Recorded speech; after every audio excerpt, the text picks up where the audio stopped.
नमस्कार। एक्सरसाइज 3.5 को हम आगे बढ़ाते हैं। स्टेटमेंट वाले सम है। पहले स्टेटमेंट से क्या करना है, निम्न समस्याओं को रैखिक समीकरण युग्म बनाइए और उनको हल कीजिए। पहले रैखिक समीकरण युग्म बनाने हैं, फिर हल करना है। बहुत बड़ी स्टेटमेंट है, ध्यान से पढ़ेंगे और इससे हम रैखिक समीकरण युग्म बना करके उसको हल कर देंगे। एक छात्रावास के मासिक व्यय का एक भाग नियत है। छात्रावास मीन्स हॉस्टल, हॉस्टल में बच्चे रहते हैं। एक बात नियत है कि कुछ पैसे फिक्स हैं जो देने ही पड़ते हैं, चाहे हॉस्टल में रहिए चाहे मत रहिए। तो और शेष इस बात पर निर्भर करता है कि छात्र ने कितने दिन भोजन लिया, फिर उसके बाद छात्र कितने दिन भोजन लेता है उसको उसमें ऐड कर लिया जाता है। एक छात्र ए है जो 20 दिन भोजन करता है और 1000 रुपए छात्रावास को व्यय के लिए अदा करने पड़ते हैं। व्यय मीन खर्च, कितना खर्च देना पड़ता है। तो पहली स्थिति बनाते हैं, फिर दूसरी की बात करेंगे। तो जो चीज निकालनी है उसको क्या करेंगे, हम मान लेंगे। क्या निकालना है, नियत व्यय, फिक्स खर्च कितना है। तो मान लो नियत व्यय, मान लो नियत व्यय यानी जिसको हम फिक्स बोलते हैं वो कितना है, फिक्स खर्च कितना है, x रुपए। तो दूसरा क्या है, प्रतिदिन के भोजन का मूल्य। और प्रतिदिन भोजन मूल्य, प्रतिदिन भोजन मूल्य कितना है, y रुपए। तो क्या है स्थिति 1, प्रश्न अनुसार के अनुसार हम देखते हैं। प्रश्न अनुसार जो स्थिति 1 है उसको देखते हैं। वो क्या कहता है, जो फिक्स है उसको तो देना ही पड़ेगा, ये तो देना ही पड़ेगा। उसके बाद 20 दिन भोजन करता है तो एक दिन के भोजन का खर्च प्रतिदिन का y है, तो 20 दिन का कितना हो गया, 20y। कितना हो गया, 20y। ये एक दिन का जो फिक्स था महीने का, और ये 20 दिन का, और दोनों को मिलाकर के उसने कितने रुपए दिए, 1000। तो ये हमारी पहली समीकरण बन गई। दूसरी स्थिति में क्या बोलता है, कोई विद्यार्थी बी है, बी को 26 दिन के भोजन के लिए छात्रावास को व्यय के लिए 1180 रुपए देने पड़ते हैं। कितने दिन रहता है, 26 दिन। x ये तो फिक्स है, ये तो उसको देने ही पड़ेंगे। 26 दिन का ये हो गया 26y, कितने रुपए बन गए, 1180। तो ये बन गया समीकरण नंबर 2। तो आइए हम इनको हल करते हैं। x और y का मान निकाल, वज्र गुणन विधि के द्वारा इसको हल करूंगा। लेकिन यहां पर सम के अंदर उन्होंने कहा है उनके हल ज्ञात कीजिए। आप कोई भी विधि लगा सकते हो, ग्राफीय विधि भी लगा सकते हो, प्रतिस्थापन भी, विलोपन भी, लेकिन मैं यहाँ पर वज्र गुणन विधि लगाने जा रहा हूं। तो वज्र गुणन विधि में हम सबसे पहले क्या करना होता है, इसको व्यापक रूप में लिखना होता है। व्यापक रूप इसका क्या बनेगा, मतलब 1000 को इधर लें और बराबर के 0 बचना चाहिए, माइनस का 1000 बराबर में 0। इसी तरह से x प्लस 26y माइनस का 1180 बराबर में 0। तो ये हमारा समीकरण जो है तैयार हो गई। अब हमारा सेटअप तैयार करना है। सेटअप हमारा क्या है, 23-12 के तरीके से लिखना है। एक बार फिर मैं आपको ये 2 3 1 2 के बारे में बता दूं। 2 इसको हम 1 बोलते हैं, इसको 2, इसको 3। जो 2 है वो y के गुणांक है, 3 है वो कांस्टेंट टर्म है, 1 है वो x का गुणांक है। इस फॉर्म में लिख देंगे 2, ये 2 पहले लिखेंगे, 20 और 26। इसी तरह से 3 माइनस का 1000 और माइनस के 1180। इसी तरह 1, ये दोनों एक ही है। 2 मतलब 20 और 26 को हम क्या कर देंगे, रिपीट कर देंगे। तो इसी सेटअप को हम आगे बढ़ाएंगे किस प्रकार से, तो x बटा में ऊपर से नीचे की तरफ गुना करना है 20 को 1180 के साथ। तो कितना आ जाएगा, 0 0 8 दूनी 16, 11 दूना 22 और 1 23। तो माइनस का 23,600, फिर माइनस का निशान नीचे से ऊपर की तरफ, वज्र गुणन क्रॉस करना है, तो 26,000 आ गया। माइनस का 26,000, गुणा थोड़ी बड़ी है लेकिन आराम से कीजिए, हो जाएगी। आगे y बटा में ऊपर से नीचे की तरफ कितना हो गया, 1000 माइनस का 1000, ये माइनस का है, तो नीचे से ऊपर की करेंगे माइनस का निशान, माइनस का 80, ये खत्म हो गया। 1/, ऊपर से नीचे की तरफ 6 माइनस 20। तो ये आपके पास है, धीरे धीरे इसको हल करेंगे। x बटा में माइनस का 23,600 माइनस माइनस आगे प्लस हो गया, प्लस कितना हो गया 26,000 बराबर में y बटा में माइनस का 1,000 प्लस के 1180 बराबर में 1 बटा में 6। बिल्कुल आराम से हल करते जाए।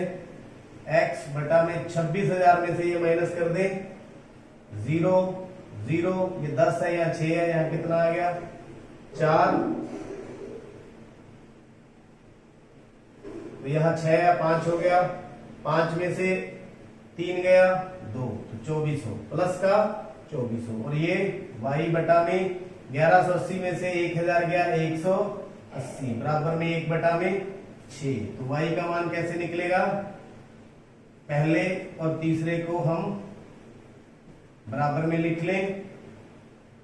x बराबर 2400 बटा में 6 कितना आ गया 400। x की वैल्यू कितनी आएगी 400। इसी प्रकार y बटा में 180 बराबर में 106, तो y बराबर 180 बटा में 6 काट के कितना आ गया 30। अब y क्या था और x क्या था, यहां पर x क्या है नियत व्यय, नियत व्यय कितना आ गया 400, यानी फिक्स जो लगना ही लगना है। नियत व्यय कितना आ गया 400 और प्रतिदिन भोजन मूल्य 30 रुपए। प्रतिदिन भोजन मूल्य कितना आ गया 30 रुपए। ये आपका पाठ देखते हैं, भिन्न से संबंधित है। एक भिन्न 1/3 हो जाती है जब उसके अंश से 1 घटाया जाता है, और वह 1/4 हो जाती है जब हर में 8 जोड़ दिया जाता है। वह भिन्न ज्ञात कीजिए। तो बहुत आसान है, बिल्कुल पिछले जो एक्सरसाइजेस है उनमें भी हमने किया था। तो मान लो भिन्न, मान लीजिए भिन्न कितना मान ले x बटा y। यहां पर x क्या है अंश और y क्या है हर। तो प्रश्न अनुसार देखते हैं।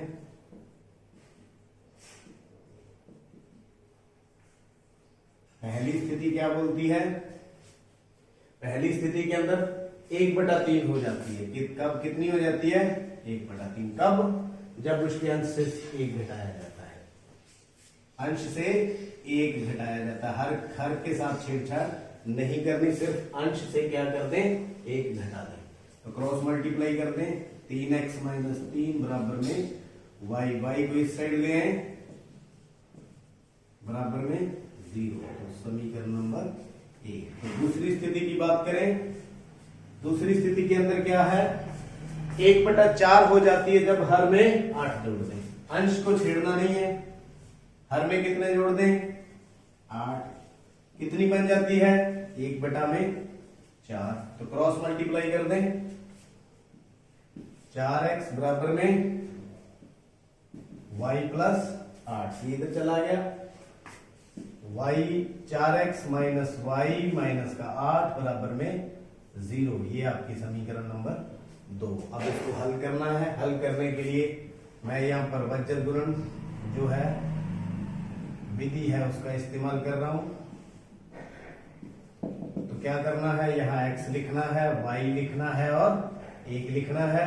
23/12 का जो है यूज करते हुए यहाँ पर 2 क्या है y के गुणांक है, 3 क्या है कांस्टेंट टर्म है, 1 क्या है x के गुणांक है। तो सबसे पहले 2 लिखेंगे, मतलब y के गुणांक यहाँ पर कितना है -1, दूसरे में भी कितना है -1। फिर यहाँ पर कितना है 3 है, तो 3 मतलब कांस्टेंट टर्म -3 है, तो यहाँ पर कितनी है -8। इसी तरह से 1, यानी इधर 3 उधर 4, 3 और 4। इसी प्रकार ये वापिस रिपीट हो जाएगा।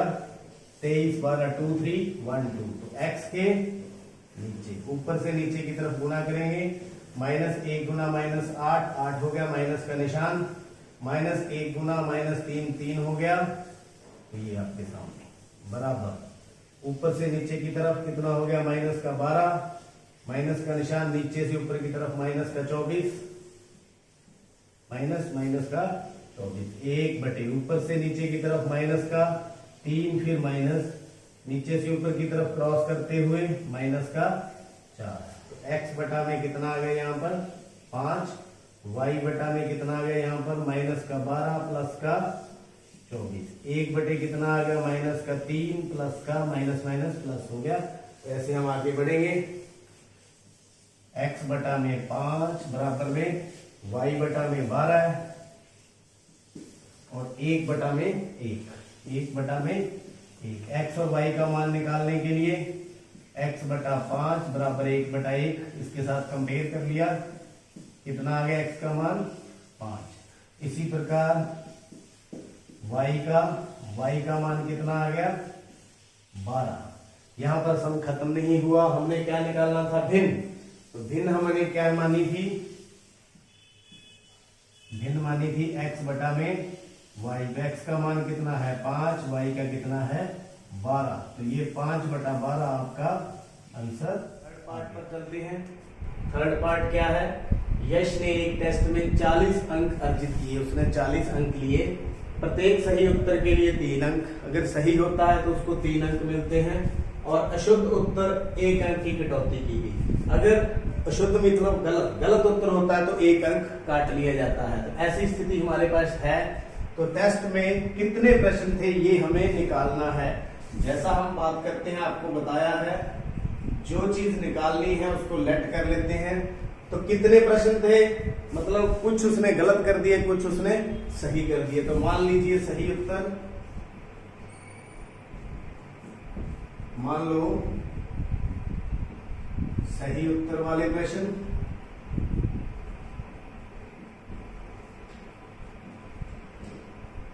कितने x, तो गलत या अशुद्ध,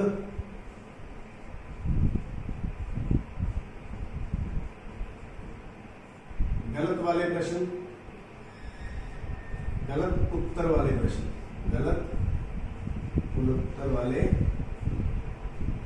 प्रश्न कितने मान लीजिए y। तो प्रश्न अनुसार दोनों स्थितियों को हम पढ़ेंगे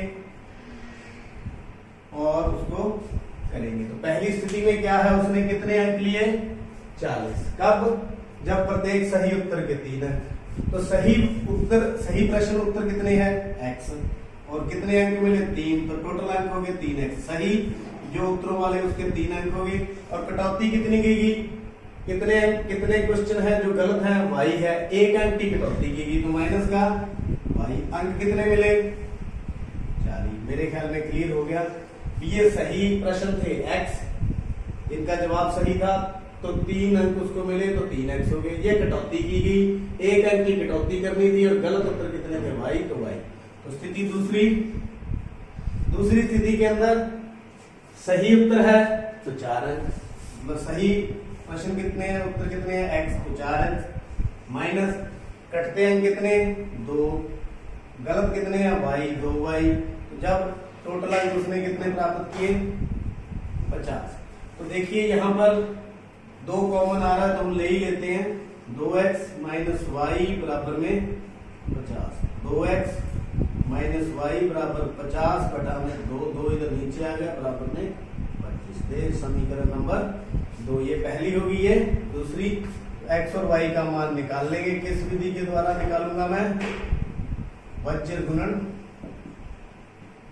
विधि के द्वारा। इसको मानक रूप में लिखेंगे, 3x माइनस वाई, 40 को इधर ले आए, माइनस का 40 बराबर में 0, तो ये समीकरण अपनी अगली होगी। तो इसी तरह से ये वाली समीकरण 2x माइनस वाई माइनस का 25 बराबर में 0, तो वही 23/12 का जो हमारा फॉर्मूला आपको मैं बताता आ रहा हूं, वही यहां पर इस्तेमाल करेंगे, x y और 1। तो 2 मतलब y के गुणांक कितने कितने हैं, -1 और ये 3 मतलब कांस्टेंट टर्म माइनस का 40 माइनस का 25, 1 3 और 2, ये x के गुणांक 3 और 2, और फिर 2 वापिस आ गया तो उसको वापिस रिपीट कर देंगे, -1 x बटा में क्रॉस मल्टीप्लाई करेंगे ऊपर से नीचे की तरफ, माइनस माइनस प्लस हो गया, 25 गुना 1 25, फिर माइनस, उसी तरह माइनस माइनस प्लस हो गया तो 40 बराबर में y बटा में ऊपर से नीचे की तरफ माइनस का 80, नीचे से ऊपर की तरफ माइनस का 75, 25 दिया 75, तो 1 बटे में ऊपर से नीचे की तरफ माइनस का 3, नीचे से ऊपर की तरफ माइनस का निशान, 2 गुना -1 माइनस का 2, बिल्कुल से हल करते रहें। x बटे 25 40 बड़ा है तो माइनस का 15, इसी तरह y बटा में माइनस का 80 और प्लस का 75, इसी तरह 1 बटा में माइनस का 3 प्लस का 2, तो बिल्कुल आराम से करते रहें। x बटा में माइनस का 15, y बटा में माइनस का 5, देख रहे हो -80 बड़ा है 75 प्लस का है, 1 बटा में माइनस का 3 प्लस का 2 कितना आ गया, माइनस का 1, और x और y के मान के लिए x बटा में -15 बराबर में 1 बटा -1, तो x बटा -15 बटे -1, माइनस से माइनस कट गया, x की वैल्यू कितनी आ गई 15। इसी तरह y बटा में माइनस का 5, 1 बटा -1, तो y बराबर -5 बटे -1, माइनस से माइनस कट गया, y बराबर कितना आ गया 5। तो देखिए जो सही उत्तर वाले प्रश्न कितने हैं, 15 है, गलत वाले कितने हैं, 5 हैं, तो कुल प्रश्न कितने होंगे, तो कुल प्रश्न होंगे गलत